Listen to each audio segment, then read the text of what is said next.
چوتھا باب، خدا موسیٰ کو معجزوں کا اختیار دیتا ہے۔ تب موسیٰ نے جواب دیا، لیکن وہ تو میرا یقین ہی نہیں کریں گے، نہ میری بات سنیں گے۔ وہ کہیں گے خداوند تجھے دکھائی نہیں دیا۔ اور خداوند نے موسیٰ سے کہا، یہ تیرے ہاتھ میں کیا ہے؟ اس نے کہا، لاٹھی۔ پھر اس نے کہا کہ اسے زمین پر ڈال دے۔ اس نے اسے زمین پر ڈال دیا اور وہ سانپ بن گئی، اور موسیٰ اس کے سامنے سے بھاگا۔ تب خداوند نے موسیٰ سے کہا، ہاتھ بڑھا کر اس کی دم پکڑ لے۔ اس نے ہاتھ بڑھایا اور اسے پکڑ لیا، وہ اس کے ہاتھ میں لاٹھی بن گئی، تاکہ وہ یقین کریں کہ خداوند ان کے باپ دادا کا خدا، ابراہیم کا خدا، اسحاق کا خدا اور یعقوب کا خدا تجھ کو دکھائی دیا۔ پھر خداوند نے اسے یہ بھی کہا کہ تو اپنا ہاتھ اپنے سینے پر رکھ کر ڈھانک لے۔ اس نے اپنا ہاتھ اپنے سینے پر رکھ کر اسے ڈھانک لیا، اور جب اس نے اسے نکال کر دیکھا تو اس کا ہاتھ کوڑ سے برف کی مانند سفید تھا۔ اس نے کہا کہ تو اپنا ہاتھ پھر اپنے سینے پر رکھ کر ڈھانک لے۔ اس نے پھر اسے سینے پر رکھ کر ڈھانک لیا۔ جب اس نے اپنے سینے پر سے باہر نکال کر دیکھا تو وہ پھر اس کے باقی جسم کی مانند ہو گیا۔ اور یوں ہوگا کہ اگر وہ تیرا یقین نہ کریں اور پہلے معجزہ کو بھی نہ مانیں تو وہ دوسرے معجزہ کے سبب سے یقین کریں گے۔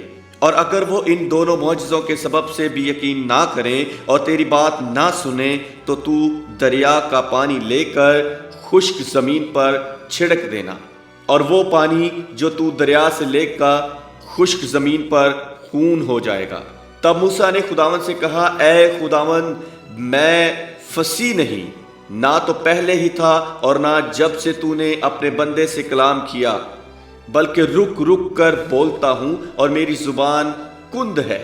تب خداوند نے اسے کہا کہ آدمی کا منہ کس نے بنایا ہے؟ اور کون گونگا یا بہرا یا بینا یا اندھا کرتا ہے؟ کیا میں ہی جو خداوند ہوں یہ نہیں کرتا؟ سو اب تو جا، اور میں تیری زبان کا ذمہ لیتا ہوں اور تجھے سکھاتا رہوں گا کہ تو کیا کیا کہے۔ تب اس نے کہا کہ اے خداوند، میں تیری منت کرتا ہوں، کسی اور کے ہاتھ سے جسے تو چاہے یہ پیغام بھیج۔ تب خداوند کا قہر موسیٰ پر بھڑکا، اور اس نے کہا، کیا لاویوں میں سے ہارون تیرا بھائی نہیں ہے؟ میں جانتا ہوں کہ وہ فصیح ہے، اور وہ تیری ملاقات کو آ بھی رہا ہے اور تجھے دیکھ کر دل میں خوش ہوگا۔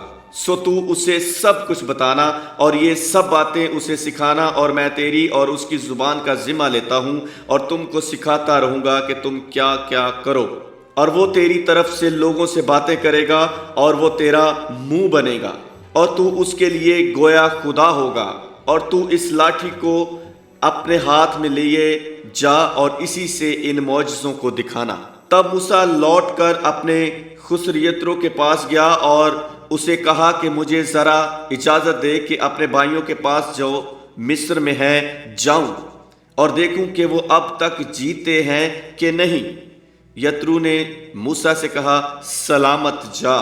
اور خداوند نے مدیان میں موسیٰ سے کہا کہ مصر کو لوٹ جا، کیونکہ وہ سب جو تیری جان کے خواہاں تھے مر گئے۔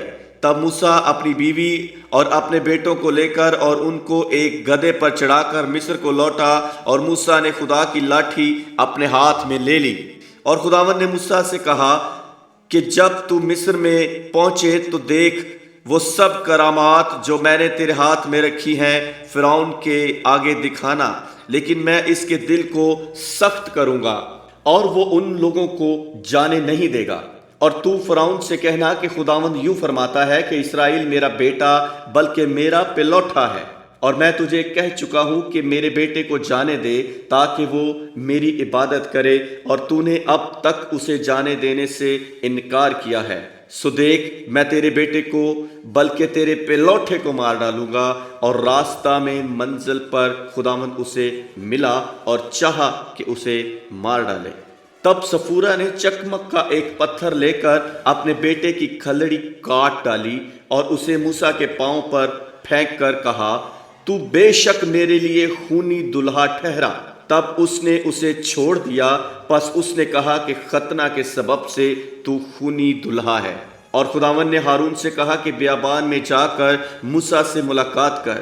وہ گیا اور خدا کے پہاڑ پر اس سے ملا اور اسے بوسہ دیا، اور موسیٰ نے ہارون کو بتایا کہ خدا نے کیا کیا باتیں کہہ کر اسے بھیجا اور کون کون سے معجزے دکھانے کا اسے حکم دیا ہے۔ تب موسیٰ اور ہارون نے جا کر بنی اسرائیل کے سب بزرگوں کو ایک جگہ جمع کیا، اور ہارون نے سب باتیں جو خداوند نے موسیٰ سے کہی تھیں ان کو بتائیں اور لوگوں کے سامنے معجزے کیے۔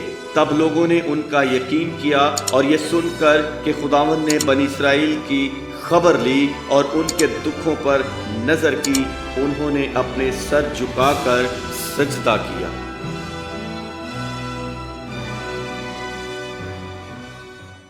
آپ دیکھ رہے ہیں FOJ TV، be a family of Jesus. Keep watching FOJ TV۔